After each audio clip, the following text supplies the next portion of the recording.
Hi guys, today I'm going to be showing you how I weather this KCS Scale Trains Tier 4 GEVo. Follow along to see how I do my process. I start off by taping the windows on the side of the locomotive as well as on the doors to keep them clean. I will also tape off the front and rear headlight as well as the ditch lights. Throughout the process, I will be spraying the entire locomotive with paint, and by taping them off, it will keep them nice and clean throughout the process so they look nice and clear at the end. As you see, I have finished taping off all of the windows and headlights and ditch lights on the locomotive. I have put it in my paint booth to confirm all of this. I will now paint the locomotive with a matte finish from Krylon number 1311. I will do 2 light coats to begin with. This will dull the clear coat down to give it less of a reflective look and more realistic.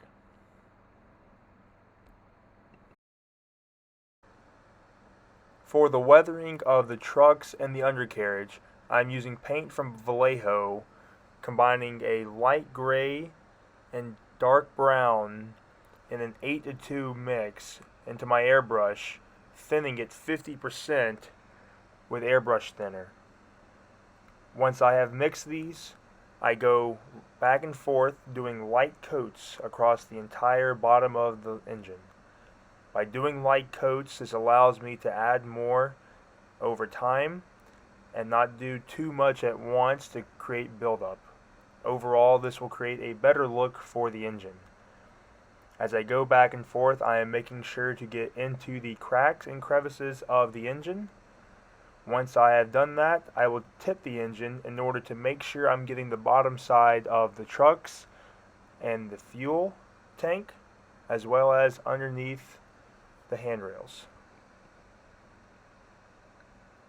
I will now go back and add a little more weathering around the steps to just show more buildup and grime on the ends of the engine. I will repeat this process onto the other side, trying to match this side to the first side I did. Once I have done that, I will do both the front and the back of the engine by getting around the snowplow and the hoses and the coupler. This is just to create a dirty look on the front side. I will do both the front and the back to match it, as well as go back across the entire engine just to make sure I'm happy with the results I have so far. For the top of the engine, around the exhaust, I am using a Vallejo black paint, thinned 50% with airbrush thinner, trying to show exhaust fumes and debris coming out of the exhaust. I will lightly hit around the exhaust and then start to trickle it back towards the rear of the engine to show what it would look like if the engine was moving. I will also do the tops of the panels just to create a dirtier look across the entire engine. I will also do the front of the exhaust as if the engine was trailing, going around the horn and up towards the cab. I will try to give this look a nice line while not looking too unrealistic. Once the paint has dried, I remove the engine from the paint booth and take off the handrails. Using a Monroe Model's Dark Earth weathering powder, I use the weathering powder and work it into the entire engine. Using an excessive amount, I really try to work it into all the cracks and crevices throughout the engine. Once this is done, I will use a wet paper towel to wipe off most of the weathering powders. This will allow the weathering powder to sit in the cracks and crevices of the engine to really show the detailed work of this locomotive. I repeat this process on all 4 sides while trying to create a very realistic looking engine. When wiping off with the wet paper towel, it is important to do your strokes up and down as if the engine was getting rained on. This will create the best realistic look for this process.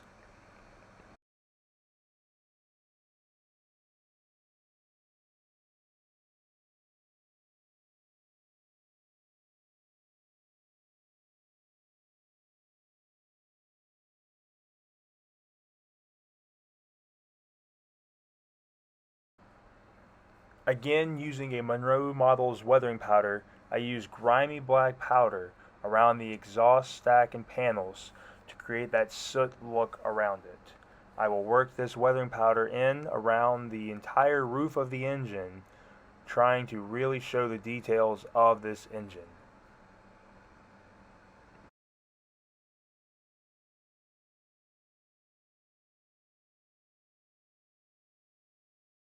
It is important to note that weathering powders are not as bright after clear coating. You want to use more weathering powder than is needed, as the clear coat will make the look not as sharp. If you feel like you are using too much weathering powder, you can wipe it off with a wet paper towel before you clear coat if you are unhappy with the results.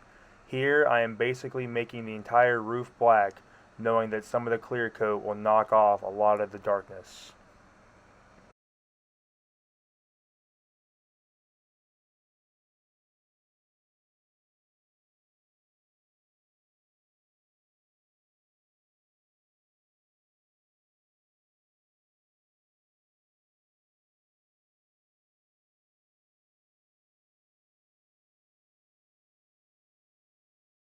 Once I finish up with the weathering powders, I move back to the paint booth.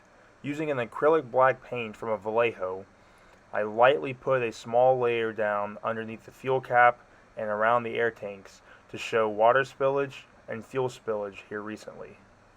This gives a very realistic look to the engine.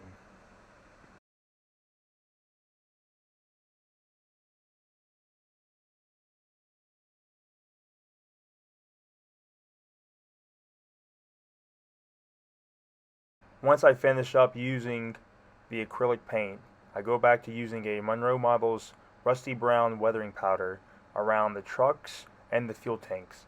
This will just show a dirtier look to the engine that looks a little more realistic.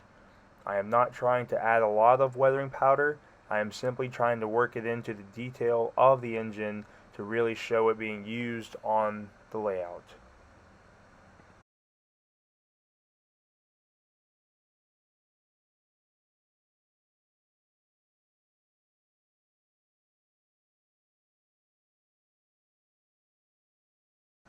Using a clean airbrush, I blow off any excess powder I do not want on the engine.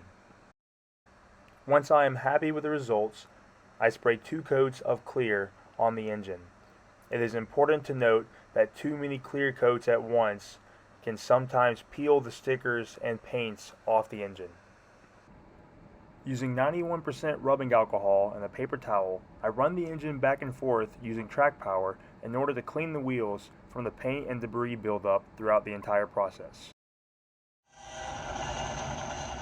And there you have it, a completely weathered Scale Trains KCS Tier 4 GEVo. Thanks for following along. For more videos, please go to my Instagram and Facebook at Wads Weathers.